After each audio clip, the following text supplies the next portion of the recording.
Inilah yang disebut dengan MBG. Bagaimana memberantas bid'ah dan ghulu atau berlebih-lebihan dalam agama.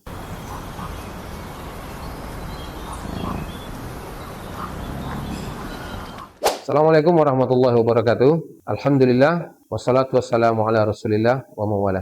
Ma'asyiral muslimin, ikhwati fillah, pada kesempatan kali ini saya ingin menyampaikan kepada kita bersama beberapa pesan dari Rasulullah SAW. Pesan ini saya sampaikan dalam rangka sebagai upaya kita ataupun ikhtiar kita bagaimana kita bisa mengamalkan agama ini dengan apa yang sesuai dengan contohkan oleh Rasulullah SAW. Hari ini hampir di semua kedai kopi, di semua tempat-tempat orang ngumpul, kongko-kongko dan segala macam sibuk dengan pembicaraan-pembicaraan yang menurut saya edahnya hanya sedikit saja atau bahkan justru malah terlibat dalam perbuatan berghibah atau menggunjing dan segala macam. Apa dia?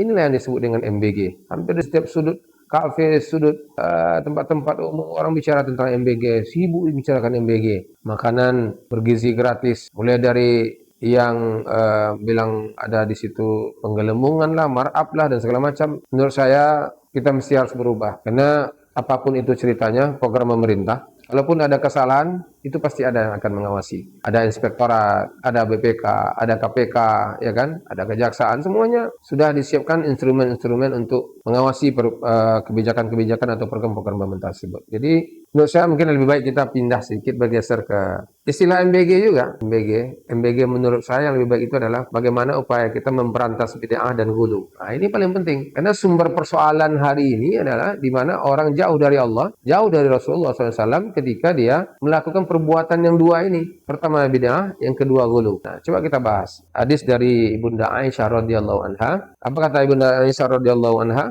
Man adatsa fi amrina hadza ma laisa minhu fahuwa radd. Barang siapa yang melakukan atau membuat sesuatu perkara yang baru yang tidak dicontohkan dari Nabi, tidak berasal dari Nabi Rasulullah SAW, maka amalan itu tertolak. Hadis ini diriwayatkan oleh Imam Bukhari dan Muslim. Hadis ini sahih.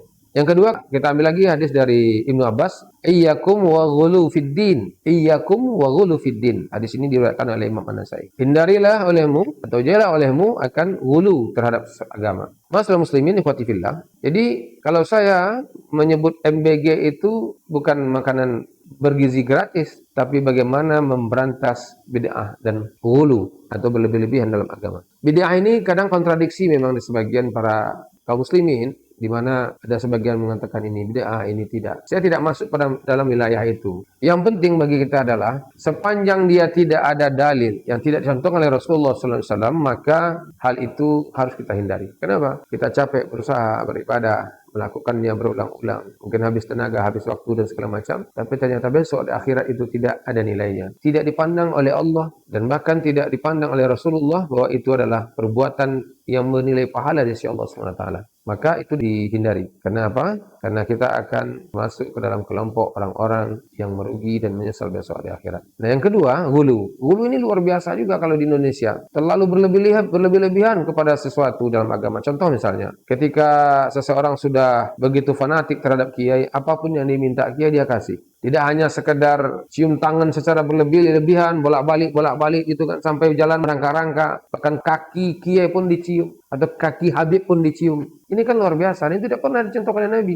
Nabi adalah orang yang paling mulia dan sahabat tidak pernah melakukan itu. Kalau boleh seperti itu, tentu sahabat akan melakukan perbuatan mencium kaki Nabi, tapi kan ini tidak. Ya kan, bahkan dalam satu kesempatan pernah Nabi baru datang dalam sebuah majelis, semua sahabat berdiri dan Nabi melarang. Nah, begitu Nabi tidak mau dia diperlakukan secara berlebih-lebihan. Maka oleh sebab itu, orang yang paling mulia sekalipun Rasulullah SAW, Nabi kita melarang kita untuk melakukan perbuatan ghulu. Belum lagi kepada para habib-habib, bahkan dalam beberapa berita dapat kita dengar ada juga yang sampai menyerahkan istri, menyerahkan santri dan segala macam. Ini kan ghulu yang luar biasa. Nah, ghulu inilah dan bid'ah dan ghulu ini yang membuat rusaknya agama ini. Maka Nabi jauh-jauh hari melarang kita untuk melakukan perbuatan ini. Semuanya sudah selesai dicontohkan oleh Nabi dan para sahabat. Maka jangan kita memandai-mandai dalam agama ini. Itu saja ikhwati fillah pesan hari ini. Semoga kita senantiasa dilindungi oleh Allah dan dalam hidayah dan cahaya sunnah. Ingat, Janganlah selalu membicarakan hal-hal yang tidak bermanfaat untuk kita. Bicara makanan gizi bergratis begini, bagaimana, nggak perlu lagi. Kita lebih baik bicara tentang bagaimana ada upaya kita dalam menegakkan dakwah Islam ini, sehingga kemurnian ajaran Islam itu bisa kita jaga dengan sebaik-baiknya. Sehingga apa? Sehingga orang tidak lagi masuk dalam perbuatan-perbuatan yang dimurkai oleh Allah Subhanahu wa taala. Demikian, barakallahu fikum. Assalamualaikum warahmatullahi wabarakatuh.